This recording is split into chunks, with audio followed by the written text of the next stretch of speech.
वडील, पप्पा, डॅडी बोलायला किती छान वाटतं नाही? पण आपण कधी कधी मुद्दामून जाणून बुजून बाप. आज अशाच एका बापाची एक कहाणी. आई घराचं मांगल्य तर वडील घराचं अस्तित्व असतं. पण या अस्तित्वाला खरंच आम्ही कधी समजून घेतलंय का? वडिलांना महत्व असूनही त्यांच्याविषयी फारसं बोललं जात नाही. लोकांनी वडील रेखाटलेले, पण तेही तापट, व्यसनी, मार झोड करणारे. नाही, समाजात 1-2% असे वडील असतीलही, पण चांगल्या वडिलांबद्दल काय? आईकडे अश्रूंचे पाट असतात, ती रडून मोकळी होते, पण सांत्वन वडिलांनाच करावं लागतं. आणि रडणाऱ्यापेक्षा सांत्वन करणाऱ्यावर जास्त ताण पडतो, कारण ज्योतीपेक्षा समईच जास्त तापते ना. पण श्रेय नेहमी ज्योतीलाच मिळत राहतं. रोजच्या जेवणाची सोय करणारी आई आमच्या लक्षात राहते, पण आयुष्याच्या शिदोरीची सोय करणारा बाप आम्ही किती सहज विसरून जातो. आई सर्वांसमोर मोकळेपणाने रडू शकते, पण रात्री उशीत तोंड खुपसून मुसमुसतात ते आपले वडीलच असतात. स्वतःचे वडील वारले तरीही त्यांना रडता येत नाही, कारण छोट्या भावंडांना जपायचं असतं. पत्नीने अर्ध्यावर साथ सोडली तरी पोरांच्या अश्रूंना आवर घालावा लागतो. जिजाऊने शिवबांना घडवलं असं अवश्य म्हणावं, पण त्याच वेळी शहाजी राजांची ओढाताण लक्षात घ्यावी. देवकी, यशोदेचं कौतुक अवश्य करावं, पण भरपुरात पोराला डोक्यावरून घेऊन जाणारा वसुदेव लक्षात घ्यावा. राम हा कौशल्याचा पुत्र अवश्य आहे, पण पुत्र वियोगाने तरफडून मरणारा पिता दशरथच होता.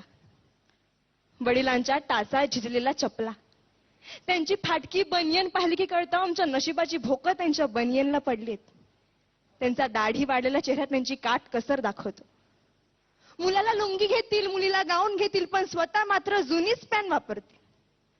मुलगा सलूनमध्ये 30 रुपये खर्च करतो, मुलगी पार्लरमध्ये 25 रुपये खर्च करते, पण त्याच घरातला बाप दाढीचा साबण संपला म्हणून अंघोळीच्या साबणाने दाढी खरवडीत. तेही नाहीतर कधी कधी फक्त पाणी लावून दाढी करीत. ते आजारी पडले तरी लगेच दवाखान्यात जात नाही, ते आजाराला मुळीच घाबरत नाही. पण डॉक्टर एखादा महिना घरी आराम करायला लावेल यांची त्यांना भीती वाटते, कारण मुलीचं लग्न, पोराचं शिक्षण बाकी असतं. घरात उत्पन्नाचं दुसरं साधन नसतं, ऐपत नसते, तरी मुलाला मेडिकल इंजिनिअरिंगला प्रवेश मिळवून दिला जातो. ओढाताण सहन करून पोराला दर महिन्याला पैसे पाठवले जातात. सर्वच नसली तरी काही मुलं अशी असतात की तारखेला पैसे येताच मित्रांना परमिट रूम मध्ये पार्ट देतात, आणि ज्या वडिलांनी पैसे पाठवले त्या वडिलांची टिंगल करतात. एकमेकांच्या वडिलांच्या नावाने एकमेकांना हाका मारतात. ज्या घरात वडील आहे त्या घराकडे कोणीही वाईट नजरेने बघू शकत नाही, कारण घरातला कर्ता जिवंत असतो. तो जरीही काही करीत नसला तरी तो त्या पदावर असतो, घरच्यांचं कर्म बघत असतो, सांभाळत असतो. आई असण्याला अथवा आई होण्याला वडिलांमुळेच अर्थ असतो. कोणत्याही परीक्षेचा निकाल लागल्यावर आई जवळची वाटते, कारण ती जवळ घेते, कवटाळते, कौतुक करते. पण गुपचूप जाऊन पेढ्यांचा पुडा आणणारा बाप कोणाच्याच लक्षात राहत नाही. चटका बसला, ठेच लागली, फटका बसला तर आई ग हाच शब्द बाहेर पडतो. पण हायवेचा रस्ता ओलांडताना एखाद्या मोठ्या ट्रकने अचानक ब्रेक लावला तर बाप रे हाच शब्द बाहेर पडतो. कारण छोट्या संकटांना आई चालते हो, पण मोठी वादळ पेलताना बापच आठवतो. काय पटतंय का? मंगल प्रसंगी अख्खं कुटुंब जातं, पण मैताच्या प्रसंगी बापालाच जावं लागतं. मुलाच्या नोकरीसाठी साहेबांपुढे लाचार होणारा बाप, मुलीच्या स्थळासाठी उंबरठे झिजवणारा बाप, खर्चांसाठी स्वतःच्या व्यथा दडपणारा बाप खरंच किती ग्रेट असतोय. वडिलांचं महत्व कुणाला कळतं? लहानपणीच वडील वारल्यावर अनेक जबाबदाऱ्या खूप लवकर पेलाव्या लागतात. त्यांना एका गोष्टीसाठी तरसावं लागतं.